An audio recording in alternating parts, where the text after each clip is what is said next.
السلام علیکم، welcome back to قصہ اظہار یوٹیوب چینل۔ قصہ اظہار میں دوبارہ خوش آمدید۔ میں ہوں آپ کی میزبان اطروبہ سماب۔ میں آج آپ کے لیے لائی ہوں رباب امان کا تحریر کردہ ناول میرا عشق تو۔ Episode number 6۔ ایپیسوڈ کو شروع کرنے سے پہلے ہمارے چینل کو سبسکرائب، ویڈیو کو لائک اور بیل آئیکن بٹن دبانا مت بھولنا تاکہ آپ کو ہماری مزیدار کہانیاں نان سٹاپ ملتی رہیں۔ چلے اب چلتے ہیں ناول کی طرف۔ حور کو دوسرے کمرے میں بھیج دیا گیا تھا جہاں بیوٹیشن پہلے سے اس کا انتظار کر رہی تھی۔ حور گھبرائی ہوئی بیوٹیشن کے سامنے کرسی پر بیٹھ گئی تھی۔ بیوٹیشن کے پاس ٹھیک 1 گھنٹے کا وقت تھا، اس لیے وہ جلدی بہت طریقے سے حور کا میک اپ کر رہی تھی۔ ٹھیک 50 منٹ کے اندر ہی اس نے حور کو مکمل تیار کر دیا تھا۔ بیوٹیشن نے آج تک اتنی خوبصورت لڑکی نہیں دیکھی تھی۔ وہ بار بار حور کی خوبصورتی کو دیکھتے ہوئے اس کے حسن میں کھو رہی تھی۔ سیف اور باقی سب کی نظر بھی مضبوط بوٹوں کی آواز سننے سے سیڑھیوں کی طرف گئی تھی جہاں وہ مغرور شخص اپنی مغروریت ڈھاتی چال سے ایک بعد نیچے اتر رہا تھا۔ بلیک شوز کے اوپر بلیک 3 پیس سوٹ پہنے وہ عربی شہزادہ دوسروں کو اپنے حسن کا دیوانہ بنانے کی پوری تیاری میں تھا۔ وہ حسن کا دیوتا تھا، جیسے سارا حسن ہی اس شخص پر ختم ہوتا تھا۔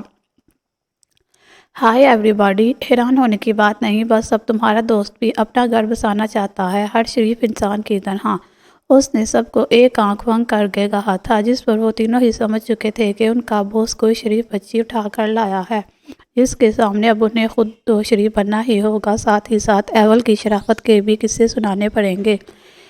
نینا پڑی کھڑی کیا دیکھ رہی ہو، جاؤ میری دلہن کو لاؤ۔ ایول کے بتائے گئے کمرے کی طرف وہ دونوں تیزی سے خوشی جا رہی تھی۔ کب سے وہ اسی انتظار میں بیٹھی تھی کہ کب وہ اس لڑکی کو دیکھیں گی جس نے مافیا گینگ کی دنیا کے بادشاہ کا دل لوٹ لیا تھا۔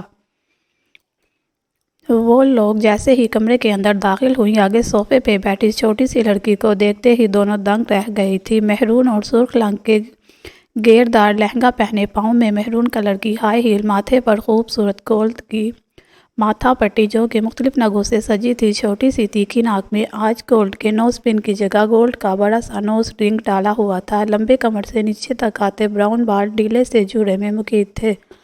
چہرے پر برائڈل میک اپ کے ساتھ ڈارک مہرون اور ریڈ سکن کلر کی لپسٹک 4 چاند لگا رہی تھی۔ اس کی خوبصورتی کو نفاست سے سر پہ دوپٹہ سیٹ کیے سفید چھوٹے مومی ہاتھوں کی انگلیوں کو چٹانے میں مصروف تھی۔ اس کے چہرے سے اس بات کا بخوبی اندازہ لگایا جا سکتا تھا کہ وہ بہت ڈری سہمی ہے۔ بیوٹیشن اپنا کام کر کے جا چکی تھی، اس لیے اب وہ پریشان سی بیٹھی تھی۔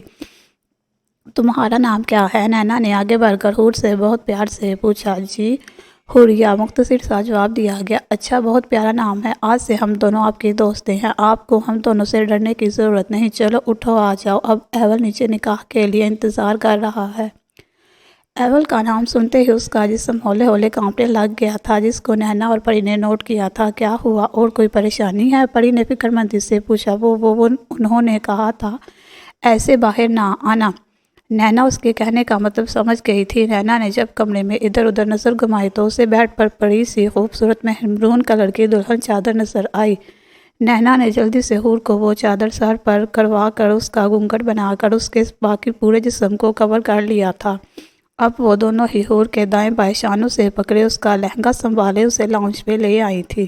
حور کو خود کو اس طرح سے کور دیکھ کر ایول کے چہرے پر اس نے حور کو چیزی دھمکی دی تھی کہ اس کا چھوٹا سا بال بھی نظر نہ آئے۔ حور نے بھی جان بخشی کے لیے مشکل سے چادر کو سنبھال کر ہیوی ڈریس کے ساتھ صوفے پر ایول کے ساتھ بیٹھی تھی۔ اس کی نظر گھونگھٹ سے بار بار ایول کے گوڑے ہاتھوں پر جا رہی تھی جن کی ابھری ہوئی ہری نسیں اسے اٹریکٹ کر رہی تھی۔ مولوی صاحب نکاح شروع کروائیں، سیف کی آواز گونجی تھی۔ نکاح میں قبول ہے کہ 3 بول بولنے حور کو زندگی میں پہلی بار بہت مشکل لگے تھے۔ آج وہ اپنا آپ اس شخص کے نام کر چکی تھی، آج وہ اس شخص کو اپنی آتی جاتی سانسوں کا اختیار بھی دے چکی تھی۔ سائن کرتے وقت حور کو اپنے ہاتھ پہ جان لگ رہے تھے۔ نکاح نامے پر کانپتے ہاتھوں کے ساتھ اس نے دستخط کر ہی لیے تھے۔ سیف اور ٹائیگر ایول کو گلے لگائے اسے مبارکباد دے رہے تھے۔ نینا اور پری حور کو ایول کے کمرے میں لے جا رہی تھی۔ کمرے کا دروازہ کھلتے ہی ہر طرف گلاب کے پھولوں کی بھینی خوشبو آ رہی تھی۔ پوری نرم گرم قالین گلاب کے پھولوں سے ڈھکی ہوئی تھی۔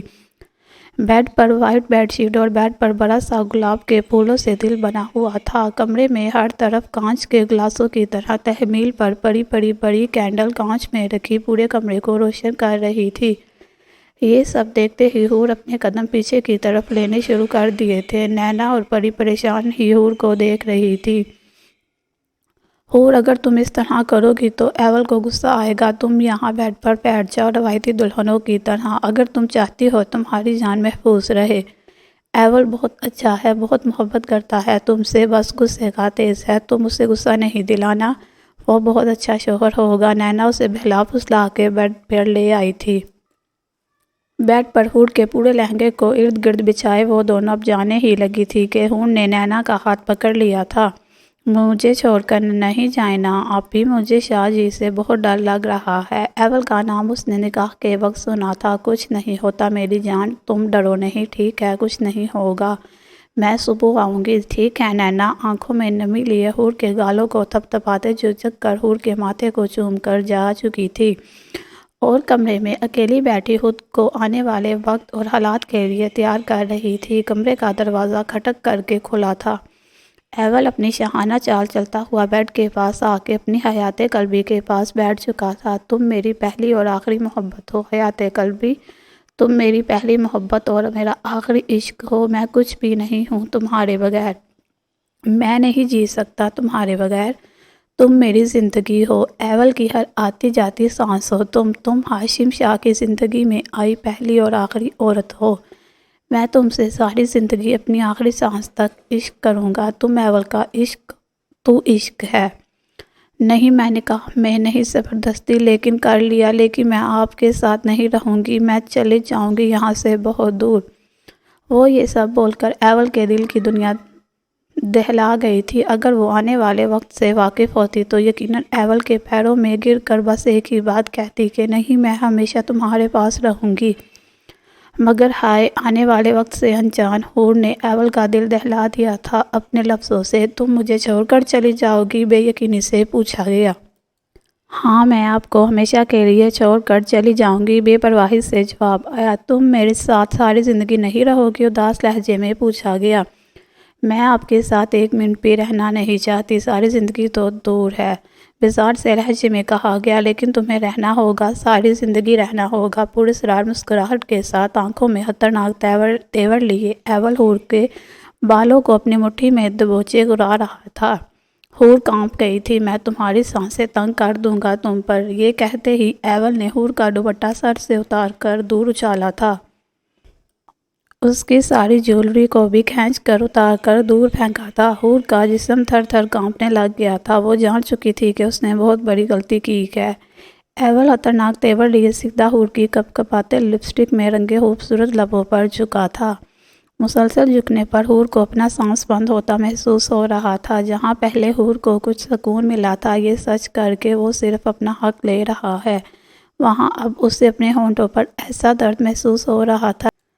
جی تو فرینڈز، کیسی لگی آج کی ایپیسوڈ؟ کمنٹ سیکشن میں ضرور بتائیے گا۔ پھر حاضر ہوں گے ناول کی نیکسٹ ایپیسوڈ کے ساتھ۔ تب تک کے لیے اجازت، اپنا خیال رکھیے گا۔ اللہ حافظ۔